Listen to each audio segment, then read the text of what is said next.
الحمدللہ رب العالمین والصلاة والسلام علی سید المرسلین اما بعد فاعوذ باللہ من الشیطان الرجیم بسم اللہ الرحمن الرحیم۔ محترم ناظرین، آج ہم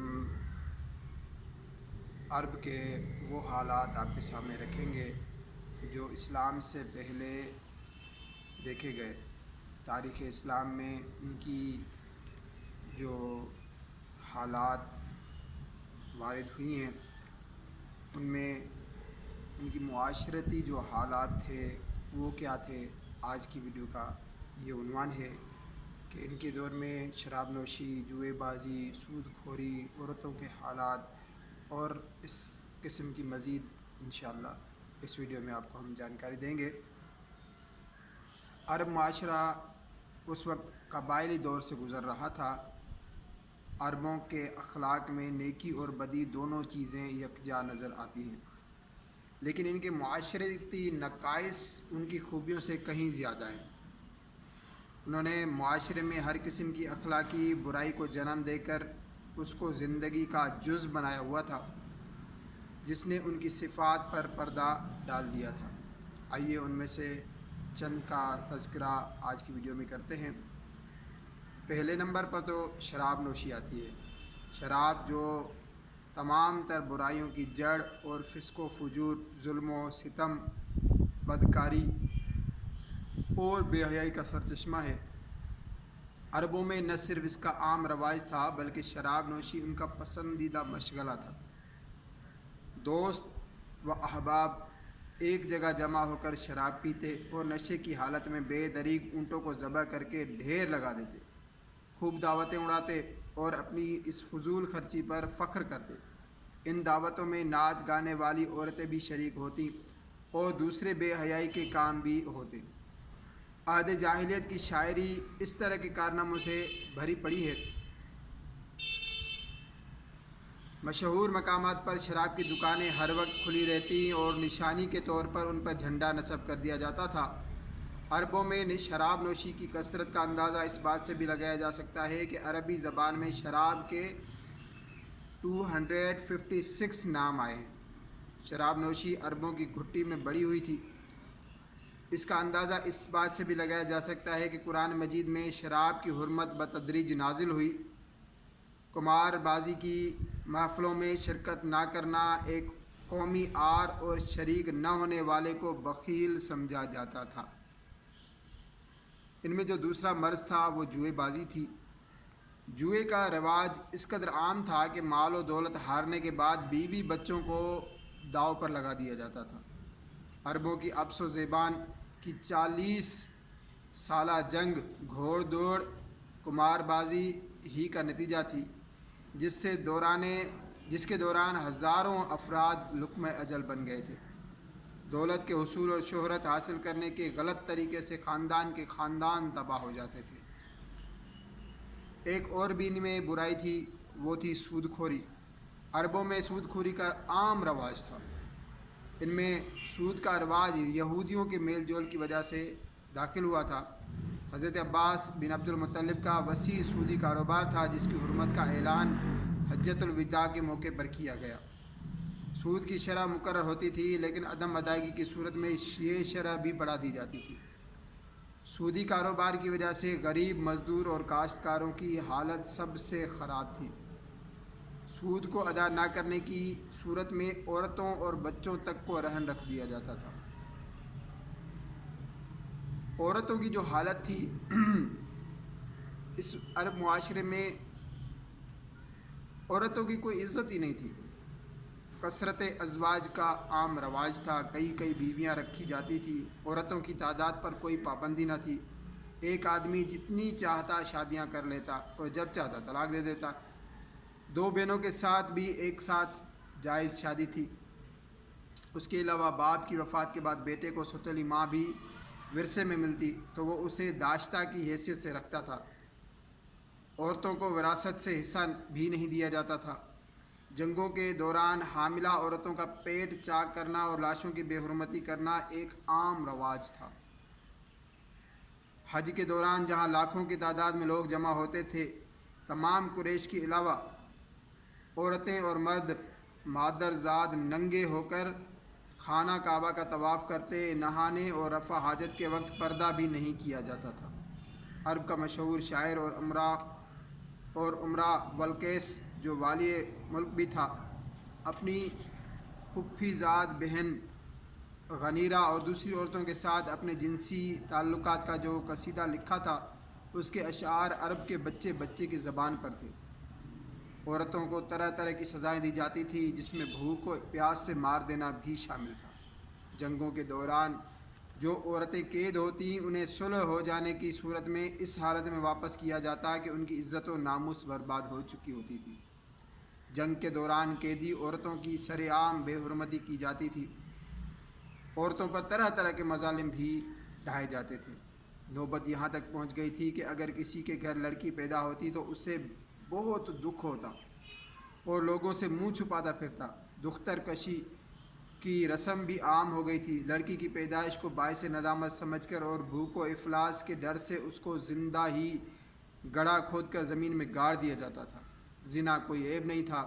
عورتیں کسی شجاع اور بہادر شخص سے تعلقات استوار کر کے خوش ہوتیں اور اس پر فخر کرتیں کہ ان کے ہاں جنم لینے والی اولاد میں بھی ویسی ہی خوبیاں ہوں گی۔ فاحشہ عورتیں اپنے گھروں پر جھنڈیاں لگا کر بیٹھتی تھیں۔ بڑے بڑے رؤسا گھر کی لونڈیوں کو حکم دیتے تھے کہ وہ بدکاری کے ذریعے دولت کما کر لائیں اور ان کی نظر کریں۔ زیاد کی ماں سمیہ بھی اس قسم کی لونڈی تھی۔ عبداللہ ابن ابی جو مدینے کا رئیس تھا، وہ اپنی 2 لونڈیوں کو زناکاری پر مجبور کرتا تھا، جس پر قرآن مجید کی یہ آیت اتری۔ ترجمہ: اپنی لونڈیوں کو زنا پر مجبور نہ کرو۔ شرم و حیا کے نام کی کوئی چیز ہی نہیں تھی۔ قریش نے حجاج پر یہ شرط عائد کر رکھی تھی کہ جو لوگ حج کی غرض سے آئیں وہ قریش کا لباس اختیار کریں، نہیں تو برہنہ ہو کر خانہ کعبہ کا طواف کریں، جس سے ننگے ہو کر طواف کرنے کا رواج ہو گیا۔ عورتیں بھی برہنہ ہو کر طواف کرتی تھیں۔ رمل، جوتش اور کاہنوں کی باتوں پر یقین کیا جاتا تھا۔ غرض انسان اپنے اشرف المخلوق کے رتبے سے گر کر حیوان سے بھی بدتر ہو گیا تھا۔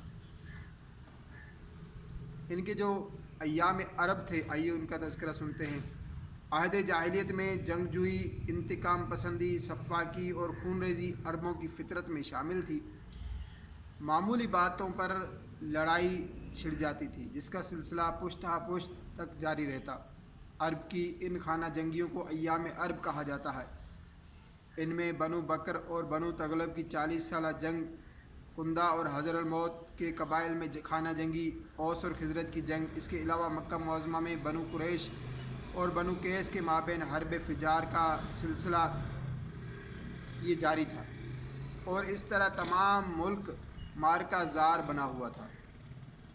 عہد جاہلیت کی چند جنگوں کا بھی تذکرہ سنتے ہیں۔